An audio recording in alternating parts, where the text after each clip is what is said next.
어느 도시에 예수님을 잘 믿는 노총각이 있었습니다.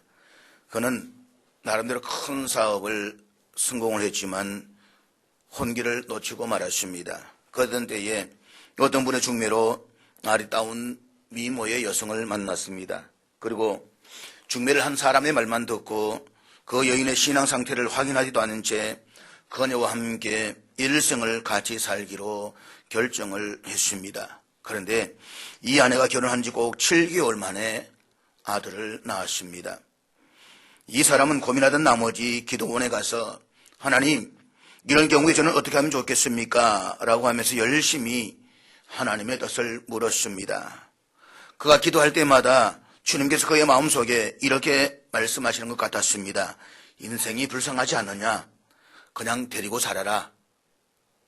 그래서 데리고 살기로 했지만 그래도 화가 풀리지 않아서 아내에게 자백을 하라고 추궁하였습니다.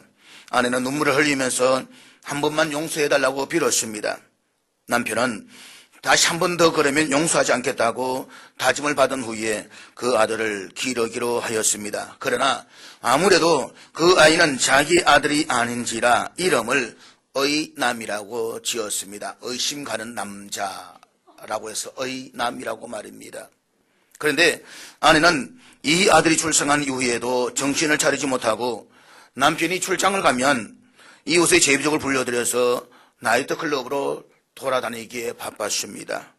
한 번에 남편이 한 달간 부산으로 출장을 갔다 와보니까 어느새 아내가 임신해 있었습니다.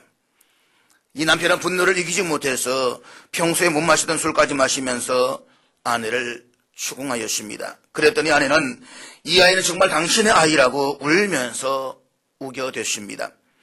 남편은 눈물과 인정에 약하였을 뿐만 아니라 그녀와 헤어지기에는 너무나도 그 여인을 사랑했습니다. 그래도 태어나는 자식만은 볼 마음이 없으니 혼자 기르라고 고함을 지르면서 자신이 한 번 더 참고 지나가기로 했습니다.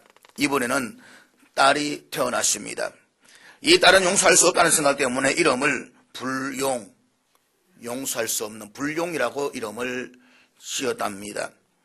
그는 아기가 태어난 날 혼자서 한강변을 드라이브하고 밤늦게 돌아왔습니다.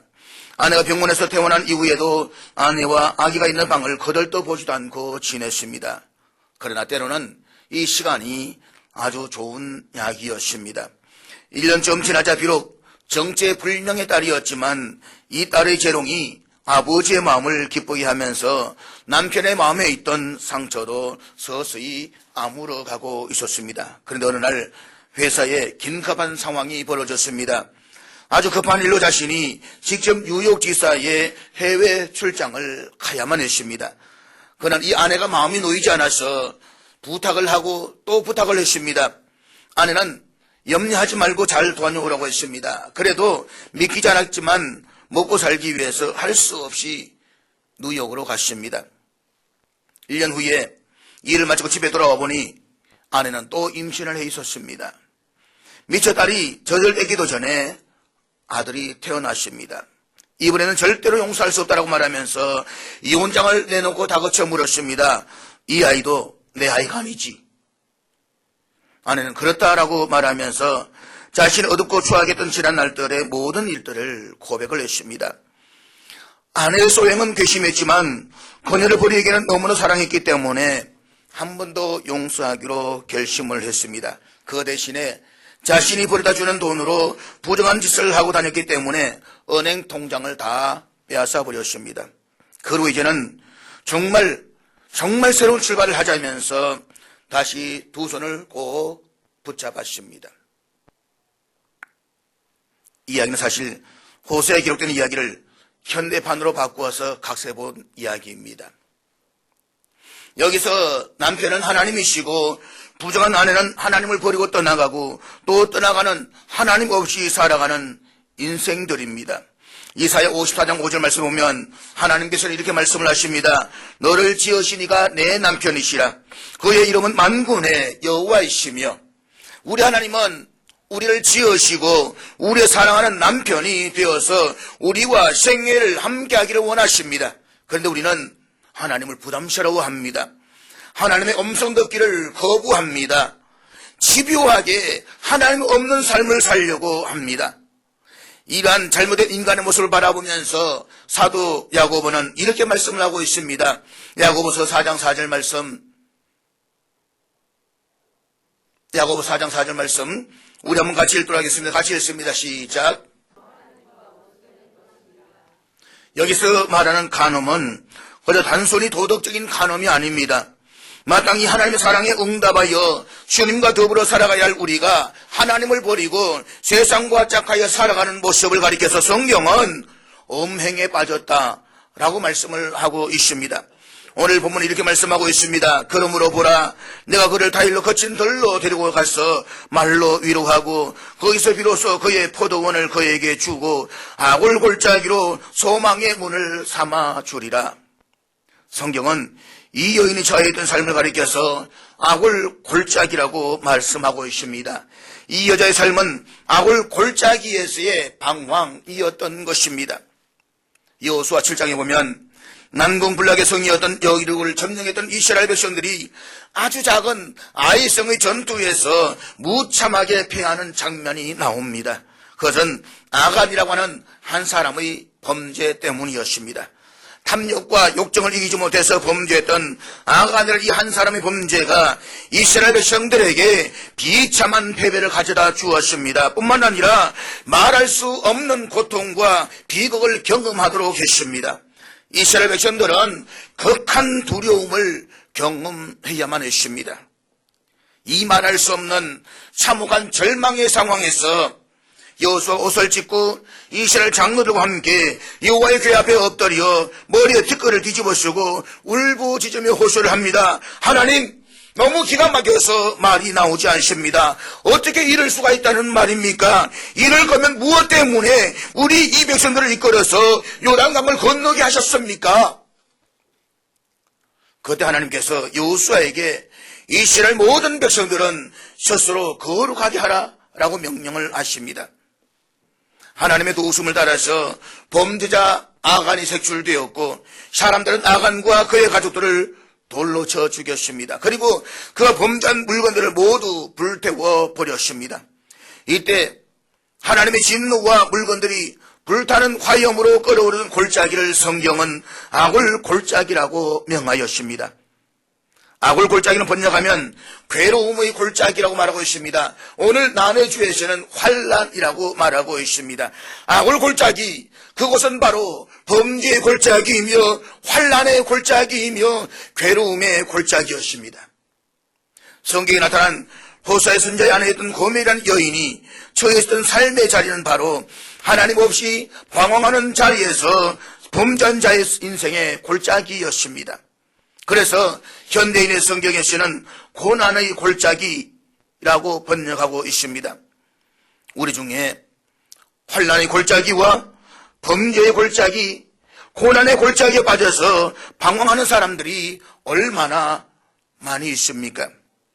이제 이런 아내를 향해서 말하는 호세의 음성 한번 들어보시기 바랍니다. 본문 14절 말씀 우리 한번 다시 같이 읽도록 하겠습니다. 14절 말씀 다 같이 읽겠습니다. 시작. 호세아는 지금까지 아내의 범죄, 음행과 부정한 역사들을 쭉 증거했습니다. 그 다음에 그러므로 라고 말씀을 하고 있습니다. 그러므로 어떻게 했습니까? 먼저 그 여인을 위로하겠다라고 말씀을 하고 있습니다. 이스라엘의 모세 율법에 따르면, 아니 세상의 법에 따른다라고 한다면 이것은 그야말로 파격적인 사랑이 아닐 수가 없는 것입니다. 분명한 것은 이 여인은 남편으로부터 버림을 받아야만 했습니다. 버림을 받을 뿐만 아니라 율법에 따른다라고 한다면 모든 사람들 앞에서 돌로 쳐 죽임을 당해야만 했습니다. 그런데 호세아는 그를 다일러서 거친 들로 데리고 가서 말로 위로한다라고 했습니다. 호세아의 이런 행동은 분명히 인간의 상식을 뛰어넘는 일방적인 사랑이 아닐 수가 없는 것입니다. 그렇다면 왜 거친 들 광야로 아내를 데리고 갔을까요? 조용히 아내와 단둘이 그의 삶의 문제를 다루고 싶었기 때문인 것입니다. 그래서 카일과 델리치 공주의 성경 주석에 보게 되면 여기에서 거친 돌을 옛날 이스라엘 백성들이 애굽 땅을 떠나서 가나안을 향해서 가던 도중의 광야라고 이야기를 합니다. 다시 말하면 훈련의 광야라는 말인 것입니다. 하나님 뜻대로 하나님 없이 방황하는 우리에게 삶의 교훈을 베풀기 위해서 우리의 의지와는 상관없이 광야로 데리고 나가십니다. 하나님 이 광야에서 우리를 교훈하시고 훈련하셔서 우리와 바른 관계를 맺기를 원하십니다. 그렇지만 때때로 이 광야는 고독일 수가 있습니다.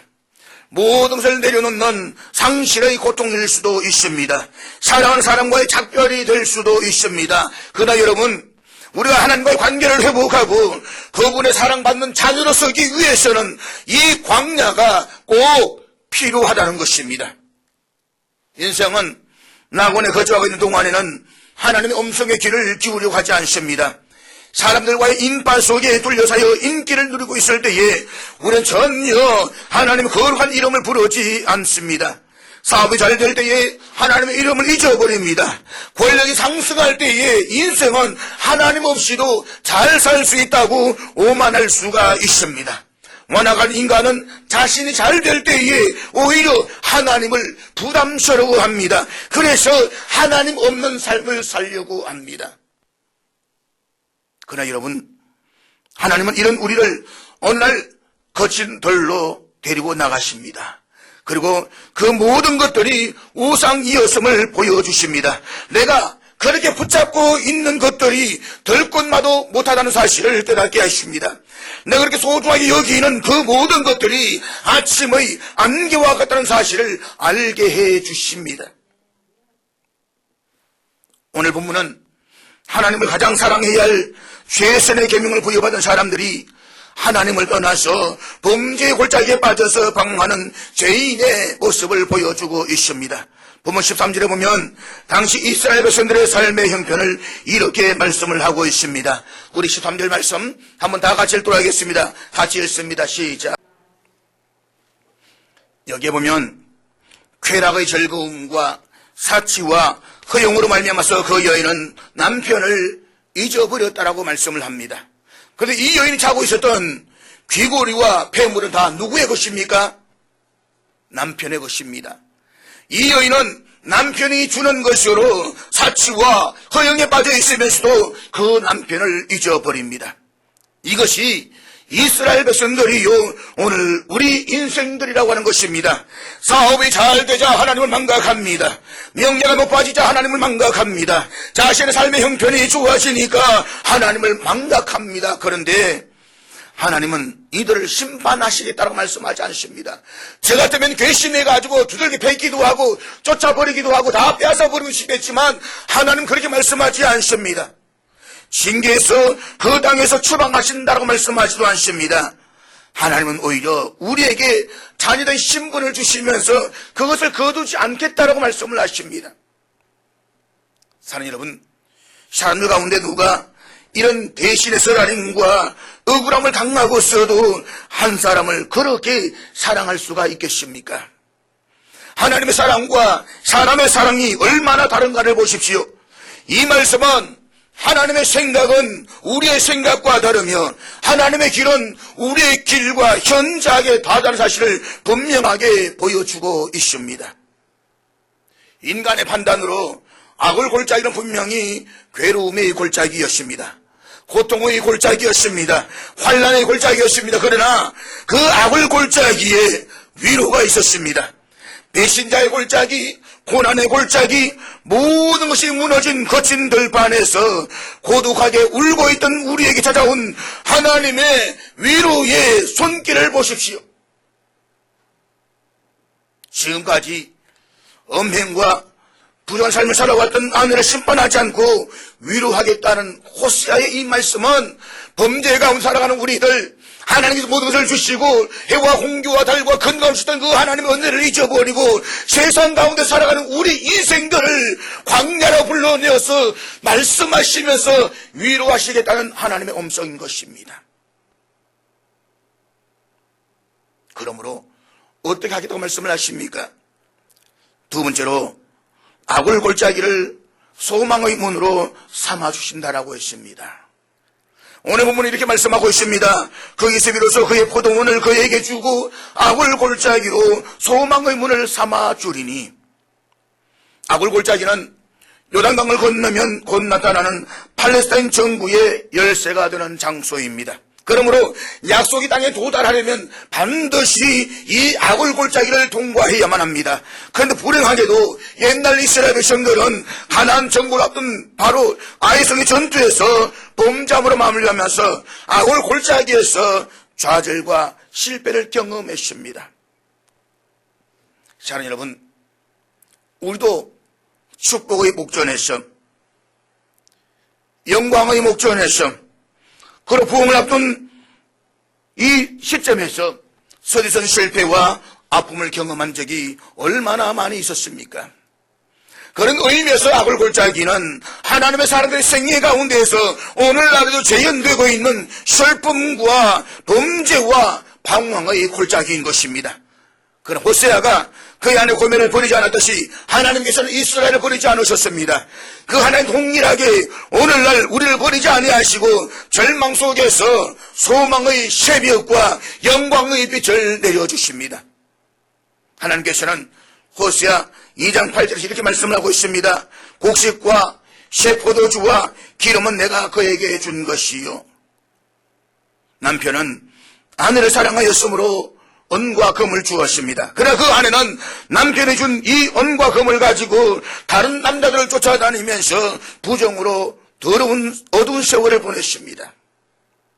사랑하는 여러분, 이것이 어디 고멜의 범죄라고만 생각하십니까? 하나님께 주신 건강을 가지고 여러분은 무엇을 위해서 살고 있습니까?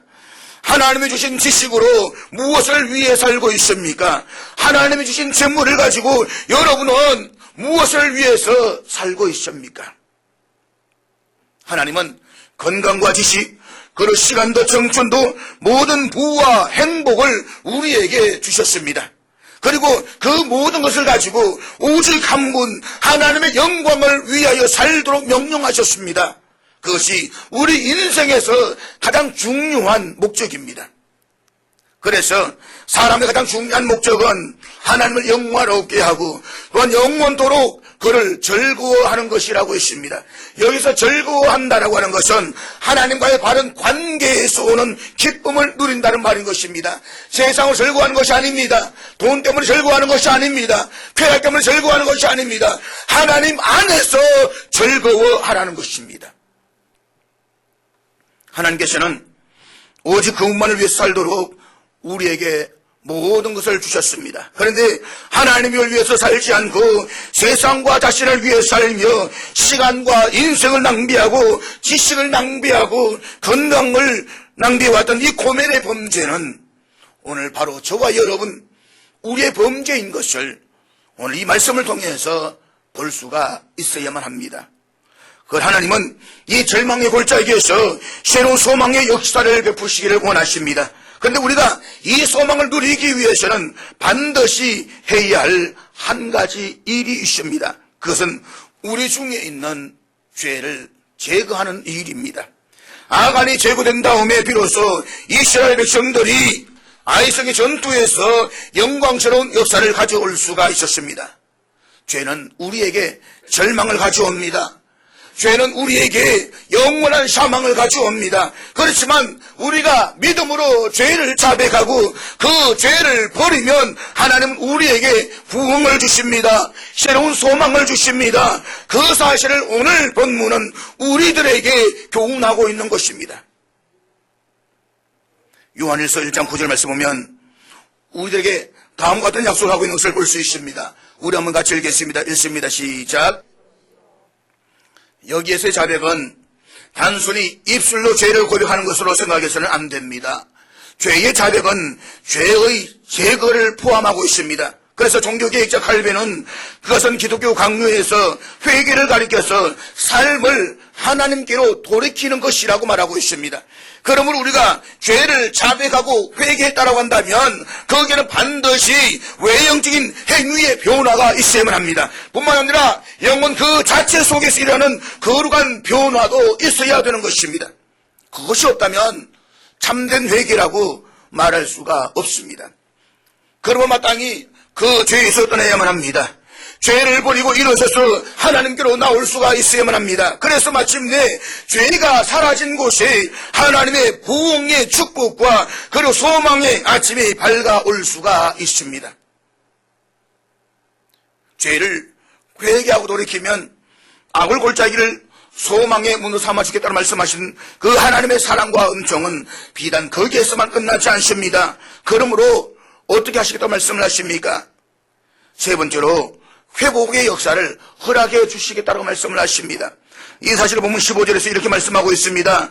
거기서 비로소 그의 포도원을 그에게 주오고 그들이 이 포도원을 통해서 처음 사랑을 불태울 때는 얼마나 즐겁고 달콤한 시간들을 보냈겠습니까? 그런데 그들의 관계가 깨어졌을 때에 하나님께서는 그들의 모든 축복을 빼앗아 버리셨습니다. 그리고 포도원은 오랫동안 황폐한 정원으로 버림을 받았습니다. 그 결과를 오늘 보면 12절은 이렇게 기록하고 있습니다. 12절 말씀 우리 다 같이 읽도록 하겠습니다. 같이 읽습니다. 시작. 오랫동안 정원에는 나무가 자라지 못했습니다. 열매도 없었습니다. 그 포도원에서 누렸던 행복했던 추억을 잊어버렸습니다. 사랑의 감격도 사라졌습니다. 그렇습니다. 하나님과 우리 사이의 그 사랑의 뜨거운 감격도 그 역사에 대한 기대도 사라졌습니다. 기도할 때마다 우리 마음 살아남았던 하나님의 은혜에 대한 기대도 사라졌습니다. 사늘한 고독과 공의의 공백이 우리의 마음을 채우고 있을 뿐인 것입니다. 그러나 그럼에도 불구하고 하나님은 우리를 사랑하십니다. 그래서 우리를 찾아오셨습니다. 그리고 우리의 손을 잡아주시면서 따뜻한 말씀을 위로해 주십니다. 그것이 본문 15절 말씀인데 우리 15절 말씀 다시 한번 같이 읽도록 하겠습니다. 같이 읽습니다. 시작. 여기에서 응대하리라 라는 말은 노래하리라 라는 단어로 번역될 수가 있습니다. 이제 여인은 노래를 시작합니다. 사실 이 여인은 얼마나 많은 밤을 통곡으로 지셨을까요? 얼마나 많은 밤을 회한과 아픔으로 지셨을까요? 남편이 자기를 의심할 때에 여인의 괴로움과 아픔은 말할 수 없이 심각했습니다. 그래서 여인은 입술에서 노래를 잃어버렸습니다. 그러나 남편의 사랑이 다시 새롭게 회복됨으로써 이 여인은 노래를 찾기 시작을 합니다. 어렸을 때와 처음 사랑을 시작했던 그때처럼 다시 사랑의 역사는 회복되기 시작을 합니다. 사랑 여러분, 이스라엘 백성들이 애국 땅에서 올라오던 날에 그들은 찬미했습니다. 하나님의 영광을 돌렸습니다. 그 놀라운 사실 앞에서 감격했습니다. 그러나 그리고서는 노래를 잃어버렸습니다. 하나님을 원망했습니다. 불평했습니다. 짜증냈습니다. 그래서 그들은 광야에서의 기나긴 방황의 삶을 살아야만 했습니다. 우리들도 마찬가지입니다. 우리들도 삶의 어느 순간에 그와 같은 때가 있었습니다. 그러나 기억하십시오. 하나님은 이런 우리들에게 사랑의 노래와 열정을 회복시켜 주십니다. 다시 우리의 삶 속에서 감격이 있고 찬양 있는 삶으로 회복시켜 주십니다. 그것이 본문 16절 말씀입니다. 우리 16절 말씀 우리 같이 읽도록 하겠습니다. 다 같이 읽습니다. 시작. 여기에서 히브리어로 바알이라고 하는 말은 주인이라는 뜻이고 남편이라는 말은 히브리어로 아시라는 말입니다. 이 여인은 남편을 여보라고 부르기에는 너무도 체면에서 질환하십니다. 감히 남편의 얼굴을 바라볼 수 없는 이 여인은 갈등 속에서 끊임없이 번민해야만 했습니다. 마치 탕자의 심정과도 같았을 것입니다. 탕자가 죄를 회개하고 아버지께로 돌아왔지만 차마 아버지를 아버지라고 부를 수 없다고 고백했습니다. 그때 그의 아버지가 뭐라고 말했습니까? 누가복음 15장 24절 말씀, 누가복음 15장 24절 말씀 우리 같이 읽도록 하겠습니다. 같이 읽습니다. 그리고 아버지는 종들에게 명령을 합니다. 제일 좋은 옷을 입혀라. 손에는 가락지를 끼우고 살찌는 송아지를 잡아라. 사랑 여러분, 우린 여기에서 온 가슴으로 품어주시는 놀라운 아버지의 사랑을 엿볼 수가 있습니다.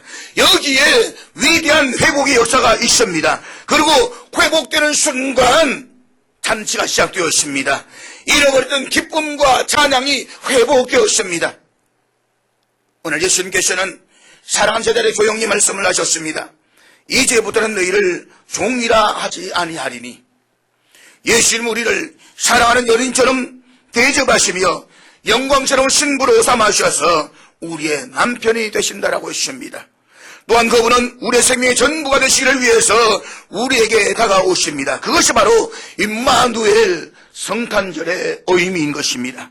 하나님은 우리를 너무나도 사랑하셔서 그의 전부를 주시고자 이 땅에 오셨습니다. 그래도 사랑하는 여러분, 여러분은 이 하나님을 어떻게 대하고 계십니까? 당대 회복은 처음보다 더 축복스러운 것이었습니다. 사랑하는 여러분, 에덴보다 다시 찾는 새 하늘과 새 땅과 영광스러운 하나님의 나라는 더욱더 복된 것입니다. 하나님은 과거를 용서하십니다. 단순히 용서하시는 것이 아니라 그분은 아예 우리의 죄를 다 잊어버리십니다. 그리고 미래의 복된 소망을 주십니다. 이제부터는 우리를 종이라 하지 아니하시고 그의 영원한 자녀로 회복시켜 주십니다. 오늘 본문에 나타난 남편의 사랑은 모든 부정을 잊어버리고 어두운 시절이 없었던 아내처럼 여자의 고난을 회복시켜서 신혼의 감격 속에서 아내를 맞이한다라고 했습니다. 여기 이런 남편의 사랑은 바로 우리를 사랑하시는 하나님의 사랑을 증거하고 있습니다. 그래서 성경 19절 20절에서 이렇게 말씀하고 있습니다. 우리 본문 19절 20절 다시 한번 같이 읽겠습니다. 다 같이 읽습니다.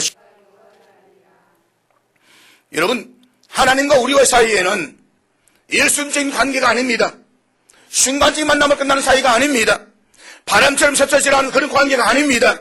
한번 주의 사랑을 체험한 사람은 영원히 주님 곁을 떠나갈 수가 없습니다. 그가 구원을 받았다고 한다면 영원한 타락이 있을 수가 없습니다. 저는 그리스도 예수 안에 있는 영원한 안전을 믿습니다. 성경은 내가 그들의 영생을 주노니 영원히 멸망하지 아니할 것이요 또 그들을 내 손에서 빼앗을 자가 없다라고 말씀을 했습니다. 저는 이 말씀을 확실히 믿습니다. 기억하십시오. 이 놀라운 하나님과 인간과의 관계는 영원한 관계인 것입니다. 그 어떤 것도 빼앗을 수가 없는 것입니다. 사망이나 죽음이나 어두움이나 그 어떤 것들이라도 하나님과 나와의 사랑 속에서 이 사랑의 관계를 끊을 수는 없습니다. 하나님은 의로우신 우리의 남편이십니다. 그럼에도 불구하고 그분은 죄로 더럽혀진 우리를 사랑하십니다. 이것은 파격적인 하나님의 사랑입니다. 그분은 참으로 공평하신 하나님이십니다. 공의로우신 하나님이십니다. 그런데도 그분은 법대로 하지 아니하시고 우리를 사랑으로 품어주십니다. 모든 공의에 앞서는 것은 하나님의 은혜인 것입니다. 그래서 엄청의 남편이라고 말합니다. 긍휼히 여겨주는 남편인 것입니다. 우리는 변합니다. 시시각각 변합니다. 그렇지만 그분은 영원히 변하지 않습니다. 이 변하지 않는 사랑이 오늘 저와 여러분을 확실하게 붙들고 있습니다. 솔직히 우리는 얼마나 하나님을 떠나서 방황하고 있는지요. 하나님 없이 살고 싶어하는 순간들이 얼마나 많은지요. 그런데 하나님은 영원히 변하지 않는 사랑으로 우리를 붙들어 주십니다. 사랑하는 여러분, 우리의 생각과 삶이 아무리 어두웠어도 사랑으로 품어주시는 이 지극하신 하나님의 사랑을 아십니까? 내 인생이 악을 골짜기, 환난의 골짜기, 고난의 골짜기 속에 있다라고 할지라도 하나님 내게 다가오셔서 내 죄를 묻지 아니하시고 그의 몸을 다 주시면서 사랑으로 위로하십니다. 그 악을 골짜기를 소망의 문으로 바꾸어 주십니다. 그걸 다 회복시켜 주십니다. 그렇다면 우리가 이 사실을 믿는다면 사랑하는 여러분, 주님의 사랑 앞으로 돌아오십시오. 그리고 그 사랑을 노래하십시오. 기도하겠습니다.